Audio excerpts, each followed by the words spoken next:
ચાણસ્માના રૂપપુર ખાતે નિવૃત્ત મહેસૂલી કર્મચારીઓનો સ્નેહ મિલન સમારોહ યોજાયો. ચાણસ્મા તાલુકાના રૂપપુર ગામે આવેલા હરસિદ્ધિ માતાજીના મંદિરે પાટણ મહેસાણા વિભાગના નિવૃત્ત મહેસૂલી અધિકારીઓ અને કર્મચારીઓનો સ્નેહ મિલન સમારોહ યોજાયો હતો, જ્યાં પાટણ મહેસાણા વિભાગના અધિકારીઓ અને કર્મચારીઓ ઉપસ્થિત રહી એકબીજાને મળી નવા વર્ષની શુભેચ્છાઓ પાઠવી હતી. ચાણસ્માના રૂપપુર ગામે હરસિદ્ધિ માતાજીના મંદિરે રવિવારે સવારે પાટણ મહેસાણા વિભાગના નિવૃત્ત મહેસૂલી અધિકારીઓ અને કર્મચારીઓનો નવા વર્ષનો સ્નેહ મિલન સમારોહ યોજાયો હતો, જ્યાં પ્રથમ દીપ પ્રાગટ્ય કરી ગણેશ વંદના સાથે કાર્યક્રમની શરૂઆત કરવામાં આવી. ત્યારબાદ ઉપસ્થિત નિવૃત્ત મહાનુભાવોનું પ્રેરક પુસ્તક અને ખાદીનો રૂમાલ આપી સન્માન કરવામાં આવ્યું હતું તથા અન્ય માનવંતા મહેમાનોનું પણ સન્માન કરાયું હતું. ત્યારબાદ મહેસૂલી પરિવારના સ્વર્ગસ્થ નિવૃત્ત અધિકારી તથા કર્મચારીઓના આત્માને શાંતિ માટે શ્રદ્ધાંજલિ અર્પણ કરાઈ હતી.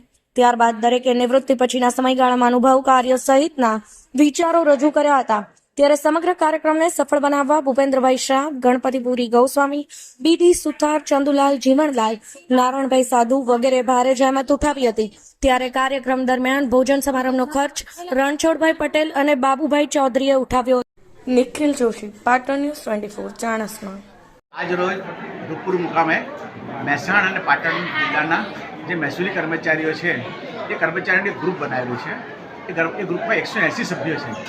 180 સભ્યોને માત્ર વોટ્સઅપ પર જાણ કરી આજે દિવાળી પછીનો સ્નેહ મિલન કાર્યક્રમ રાખ્યો છે.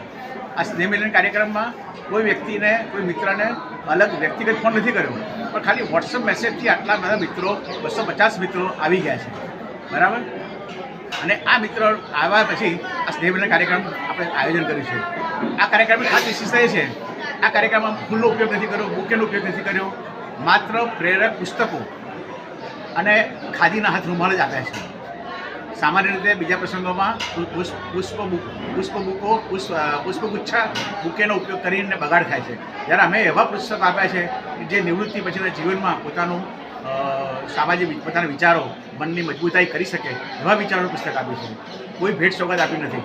અને આ કાર્યક્રમની વિશેષતા બીજી છે કે અમે કોઈ આ કાર્યક્રમમાં કોઈ ધારાસભ્ય, સંસદ સભ્ય કે MLA નથી બોલાવ્યા, કે કોઈ GS કે IS ઓફિસર નથી બોલાવ્યા. માત્ર ને માત્ર અમારા જ કર્મચારી પૈકીના જે સારી વિચારધારા ધરાવતા હતા એવા જ વ્યક્તિઓનું સ્ટેજ પર બોલાવીને સન્માન કર્યું છે.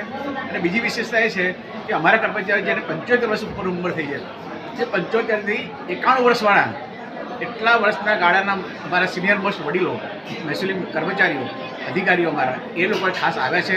આવા 1થી 18 મિત્રો આવી અને આ કાર્યક્રમની શોભા વધારી છે.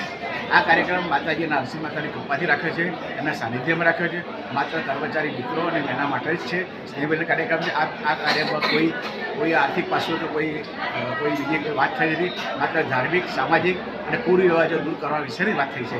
અને માત્ર ભાવગીતો, મનોરંજન કાર્યક્રમ જ રાખ્યા છે. આવા કાર્યક્રમ માટે નરસિંહ માતાની કૃપાથી અમે સફળ કરી શક્યા છીએ. ધન્યવાદ.